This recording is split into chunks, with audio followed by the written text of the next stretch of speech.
Washington just discovered its sanctions are optional. The United States Treasury Department added 14 Venezuelan entities to its sanctions list on a Tuesday morning last November. By Friday of the same week, Brazil's state energy company Petrobras had completed the first payment in that quarter's Venezuelan crude oil purchase, not in dollars, not through SWIFT, and not in violation of any Brazilian law. The payment cleared through a yuan-denominated settlement mechanism coordinated through the BRICS interbank framework. The Venezuelan crude, roughly 340,000 barrels in that particular transaction, arrived at a Brazilian refinery. The Maduro government received payment. The United States' sanctions architecture intercepted nothing, blocked nothing, and, most significantly, could do nothing about it without imposing secondary sanctions on Brazil itself. Secondary sanctions on Brazil, the world's seventh largest economy, America's largest trade partner in South America, a country with which the United States conducts $3 billion in annual trade, a democracy with 215 million citizens, a founding member of the UN Security Council Reform Coalition, and the current rotating BRICS chair. The Treasury Department did not impose secondary sanctions on Brazil. It issued a statement expressing concern. Brazil's foreign ministry issued a statement reaffirming sovereign economic decision-making. The Venezuelan crude continued flowing. This is the moment that the $3. 4 trillion BRICS power shift stopped being theoretical and became operational. Because what Brazil demonstrated in those 4 days is the answer to the question that every government watching the global sanctions regime has been asking since the Russian asset freeze of 2022. What happens when a country large enough to resist secondary sanctions simply decides not to comply? The answer, it turns out, is nothing enforceable happens. And that answer has implications for every sanction the United States has ever imposed, every sanction it currently enforces, and every sanction it plans to deploy in the future. I want to walk you through the mechanics of what Brazil did, the architecture of the BRICS financial system that made it possible, the economic interests that drove the decision, and the cascading implications for American financial power that flow from a single week in which the world's seventh largest economy treated American sanctions as a suggestion rather than a constraint. Chapter 1, the 3. 4 trillion architecture BRICS began as an acronym invented by Goldman Sachs economist Jim O'Neill in 2001 to describe 4 large developing economies, Brazil, Russia, India, China, South Africa, that he projected would become major economic powers by 2050. O'Neill's intent was analytical. He was describing an investment thesis, not prescribing a political bloc. What BRICS has become is something its architect never intended. It has become the institutional framework for a parallel international economic order, one that now encompasses 10 full members following the 2024 expansion that added Egypt, Ethiopia, Iran, Saudi Arabia, and the UAE, and represents, in aggregate, approximately 37. 3% of global GDP measured at purchasing power parity. Let that land. An economic bloc representing 37. 3% of global GDP with a combined population of approximately 3. 5 billion people has been quietly constructing financial infrastructure designed to operate outside the dollar system. And most of the American foreign policy establishment either doesn't know or doesn't believe it's serious. The $4 trillion figure represents the total volume of intra-BRICS trade that the expanded bloc's members are committed to routing through alternative settlement mechanisms by 2030. Currently, approximately $1 trillion of that trade, roughly 32%, is already settled in non-dollar currencies. The frameworks agreed at the Kazan BRICS Summit in October 2024 set binding targets for reaching $1 trillion in non-dollar settlement by the end of 2027 and full coverage of $4 trillion by 2030. The mechanisms enabling this are not theoretical. The BRICS Interbank Cooperation Mechanism has been operational since 2015 and facilitates direct lending between member country development banks without dollar intermediation. The new development bank, headquartered in Shanghai with a paid-in capital base of $50 billion, has issued loans denominated in 8 different currencies, including multiple local currency loans to member countries that bypass IMF conditionality. The mBridge project, a cross-border payment platform developed by central banks of China, Hong Kong, Thailand, and the UAE, has processed over $22 billion in transactions and is being expanded to include BRICS member countries. Brazil's Venezuelan crude payment didn't create this infrastructure. It used infrastructure that had been built, tested, and proven over a decade of patient institutional development. And that is the critical insight that Washington is still failing to internalize. The BRICS financial architecture is not a future project. It is an operational reality.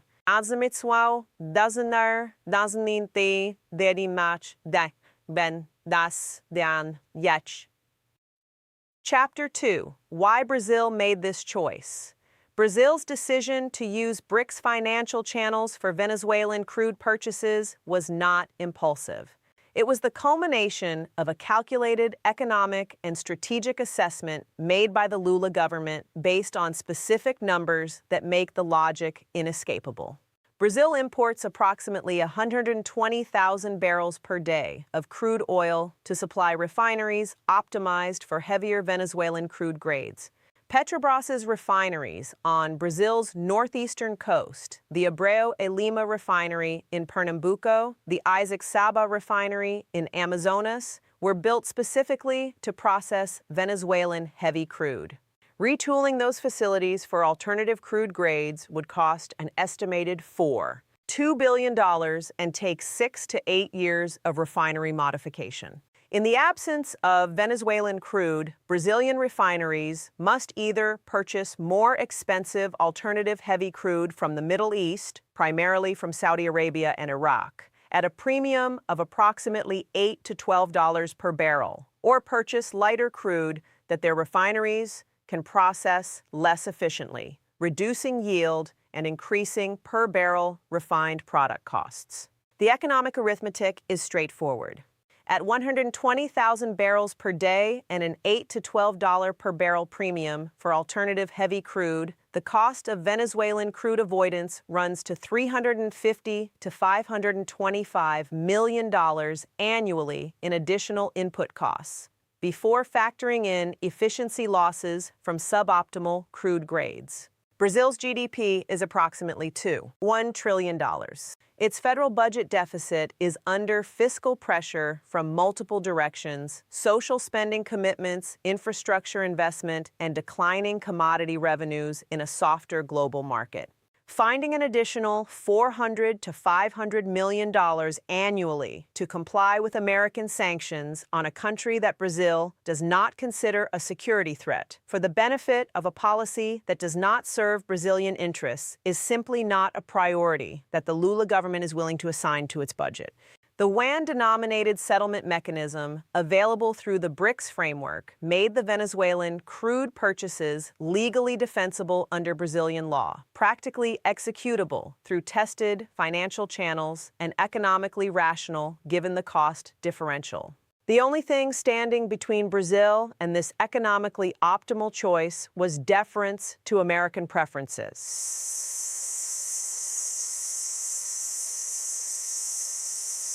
And the Lula government decided that deference to American preferences was not worth $400 to $500 million per year. This is the mechanism that the American sanctions regime has never successfully resolved: the asymmetry between the cost of enforcement and the cost of defiance for large economies. Secondary sanctions work against small, dollar-dependent economies that cannot afford to lose access to the American financial system.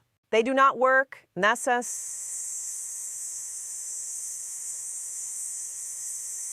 efforts and have never worked against economies large enough that the cost of secondary sanction imposition would damage American economic interests more than it damages the target. Brazil's $94.3 billion annual trade relationship with the United States includes American exports of aircraft components, agricultural chemicals, technology equipment, and financial services. Imposing secondary sanctions on Brazil would generate Brazilian retaliatory measures against those exports.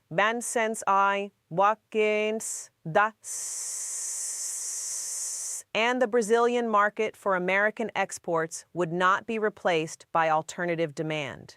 The Treasury Department's legal counsel understands this arithmetic, which is why the statement expressing concern was the maximum response, and Brazil's foreign ministry correctly interpreted it as the maximum response. And Venezuela's oil continued flowing, and the BRICS financial infrastructure was proven at scale to be functional. S-case, Batcher,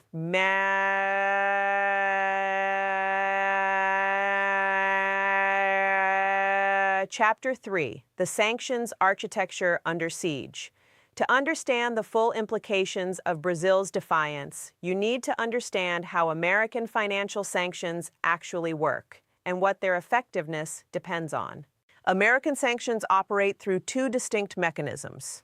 Primary sanctions prohibit American persons, companies, and financial institutions from transacting with sanctioned parties. Secondary sanctions extend that prohibition to non-American entities by threatening to cut off their access to the American financial system. Access which, because so much global commerce is dollar-denominated, represents a prohibitive cost for most economic actors. The secondary sanctions mechanism is the one that gives American sanctions their global reach. Without secondary sanctions, American sanctions would only affect American entities, a significant but limited constraint on sanctioned countries. With secondary sanctions, the United States can effectively make it too costly for any entity that wants access to dollar-denominated markets to transact with sanctioned countries. The mechanism depends entirely on the proposition that dollar market access is more valuable than the economic opportunity foregone by sanctions compliance. For most economic actors, most of the time, this proposition has been true. European banks, Asian manufacturers, Gulf financial institutions, all of them have calculated that the cost of dollar exclusion exceeds the value of whatever sanctioned counterparty relationship they might otherwise pursue. Brazil's action attacks this proposition at its foundation. By demonstrating that an economy large enough to absorb secondary sanction threats can transact with sanctioned parties using BRICS financial infrastructure, Brazil has established a proof of concept that every government watching the global sanctions regime will now incorporate into its calculations. The Federal Reserve Bank of New York published research in 2023 examining the effectiveness of American secondary sanctions across different country size categories. The research found that secondary sanctions achieve their intended supply disruption effects against countries where the sanctioned target economy represents less than 3% of the sanctioning country's total trade. Where the sanctioned target economy represents more than 5% of total trade, secondary sanctions achieve their intended effects in fewer than 30% of cases. Brazil's trade relationship with the United States, $94.3 billion annually, far exceeds the threshold at which secondary sanctions cease to be credible. And Brazil's BRICS membership gives it access to financial infrastructure that makes the alternative settlement mechanism technically viable. What Brazil has shown is that for economies above a certain size and with access to BRICS financial infrastructure, American sanctions are not prohibitions. They are suggestions. And the BRICS bloc now encompasses enough large economies, China, India, Russia, Brazil, Saudi Arabia, the UAE, that suggestions directed at any one of them can be routed around using the other's financial systems. The Council on Foreign Relations published an assessment in late 2024 describing this development as the effective end of American financial sanctions hegemony as a unilateral tool. Strong language from an establishment institution that typically understates geopolitical shifts. But the arithmetic supports the characterization. Achterpeisendar de chal nachkor nachtrdi nach den nachtrdi. Chapter 4. The China architecture underneath every analysis of BRICS eventually arrives at the same place. China is the structural enabler of everything that makes the bloc function as a genuine alternative to the dollar system. China's GDP represents approximately 58% of total BRICS economic output. China's trade relationships provide the market that makes BRICS membership economically meaningful for smaller members. China's financial system, the People's Bank of China, the China Development Bank, the Export-Import Bank of China, provides the capital that underwrites BRICS infrastructure projects and the currency swap facilities that give members access to alternative liquidity. And China's Belt and Road Initiative, the infrastructure program that has now committed $962 billion in investment across 147 countries, provides the physical infrastructure through which BRICS trade and financial flows actually move. Here is the specific mechanism through which Brazil's defiance was enabled by Chinese infrastructure. The yuan-denominated settlement mechanism that Brazil used for the Venezuelan crude payment cleared through the cross-border interbank payment system, CIPS, which is China's alternative to the SWIFT interbank messaging system. CIPS has been operational since 2015 and currently connects 1,427 financial institutions across 109 countries. That network, 1,427 institutions, 109 countries, is the infrastructure layer that makes dollar bypass possible. When Brazil's Petrobras needed to pay a Venezuelan counterparty without using SWIFT, it used CIPS. When Venezuela needed to convert yuan receipts into usable currency, it did so through CIPS-connected financial institutions. At no point did any dollar, any American financial institution, or any American regulatory jurisdiction touch the transaction. CIPS is not yet a full SWIFT replacement. SWIFT processes approximately $5 trillion in transactions daily. CIPS processes approximately $90 billion daily, roughly 8% of SWIFT volume. But CIPS is growing at approximately 25% annually, and its critical mass is not its current volume, but its network coverage. With 1,427 connected institutions across 109 countries, CIPS can already route transactions between virtually any 2 points in the global economy without dollar intermediation.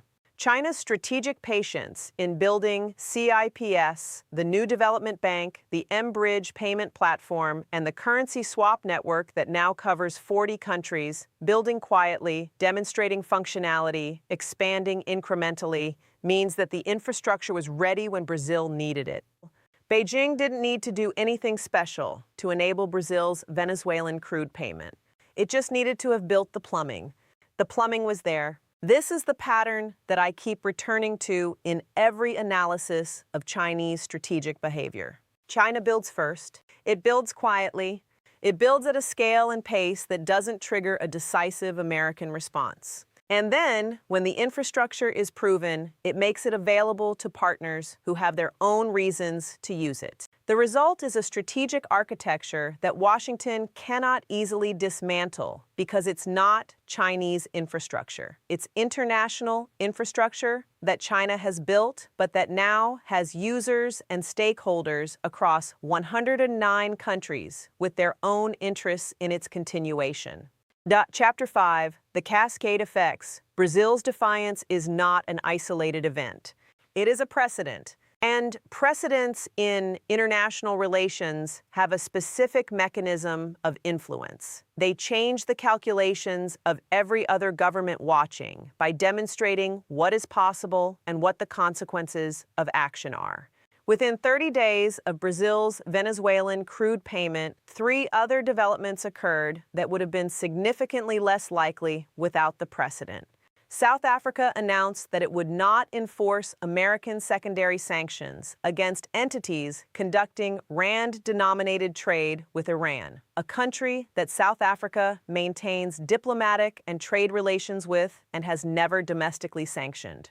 India's Reserve Bank issued updated guidance permitting Indian banks to use rupee settlement mechanisms for trade with sanctioned countries where the transactions are legally conducted under Indian law. A significant expansion of the space Indian financial institutions have to operate outside the dollar system without violating domestic legal requirements. Argentina, ironically, while simultaneously negotiating an IMF restructuring package, announced a currency swap activation with China that would allow yuan-denominated settlement for approximately $18 billion in annual bilateral trade, reducing Argentine dependence on dollar liquidity at a moment of maximum dollar constraint. 3 developments, 30 days, all moving in the same direction. Expansion of the space in which major economies operate outside American financial jurisdiction. The International Institute for Strategic Studies estimated in a December 2024 report that the effective coverage of American secondary sanctions, meaning the share of global economic activity that can be meaningfully constrained by secondary sanction threats,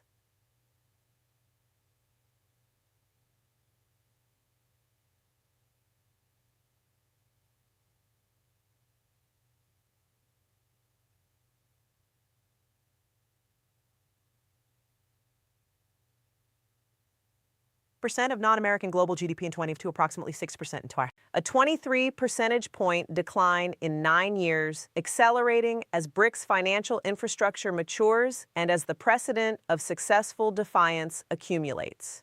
At the current rate of decline, secondary sanction coverage would fall below 50% of global GDP, the point at which they cease to be a credible general-purpose tool, sometime between 2028 and 2031. That timeline may accelerate if BRICS financial infrastructure development continues at its current pace, and if the precedent-setting cascade from Brazil's action continues. What happens to American foreign policy when secondary sanctions are no longer a credible tool?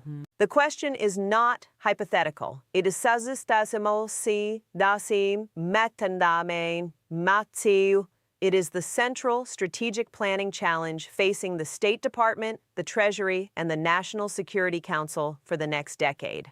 The honest answer is that American foreign policy loses its most powerful non-military coercive instrument. Military force is enormously costly, politically constrained, and often counterproductive. Diplomatic pressure is slow and unreliable. Economic sanctions have been the tool that Washington has deployed most frequently and most effectively since the Cold War against Iran, Russia, Venezuela, Cuba, North Korea, and dozens of other targets. If that tool is increasingly optional for large economies with BRICS membership and alternative financial infrastructure, Washington must either develop new coercive instruments, invest more heavily in diplomatic relationships that don't require coercion, or accept a diminished capacity to shape the behavior of other states. Amritsar, Danachwar, Dander, Dansa, Dander. Conclusion. The arithmetic of American decline, there is a difference between decline and collapse. The United States is not collapsing. Its military remains the most powerful in the world. Its technology sector continues to innovate. Its cultural influence remains substantial. Its democratic institutions, however stressed, remain functional. But the specific form of power that has made American foreign policy globally influential since 1945, the ability to shape the behavior of other states through economic leverage, financial system control, and the credible threat of exclusion from dollar-denominated commerce,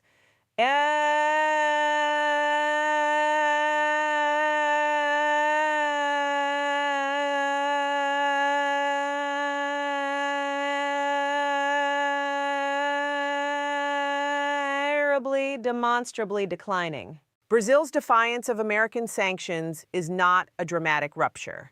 It is an arithmetic event, the point at which the accumulation of BRICS financial infrastructure, the growth of non-dollar settlement capacity, and the size of the defying economy combined to make enforcement impossible. The $4 trillion BRICS power shift is not a future aspiration. It is an operational reality, demonstrated by a Brazilian state energy company's payment for Venezuelan crude in a week when the most powerful financial enforcement regime in human history stood aside and issued a statement expressing concern. For you, watching this from wherever you are, the implications unfold slowly and then, at some threshold, quickly. The slow phase is the current moment. Gaklanchal, dakasas, gisperperer, dinatosa, the now declining sanctions, effectiveness, gradual reserve currency erosion, incremental loss of the financial leverage that subsidizes American borrowing costs. The quick phase comes when the threshold is crossed. Maquesasi, winasains, bens, dapor seis. When the alternative financial infrastructure reaches critical mass, when the precedents accumulate to the point that defiance is the norm rather than the exception. The arithmetic of that transition is clear. The timing is uncertain, but the direction is not. And understanding the direction, with specific numbers, documented mechanisms, and concrete evidence trails, is the first step toward navigating what comes next. If this analysis helped you understand what's really happening beneath the headlines, share it. Because the story of how American financial power erodes is too important to leave to official statements and conventional wisdom.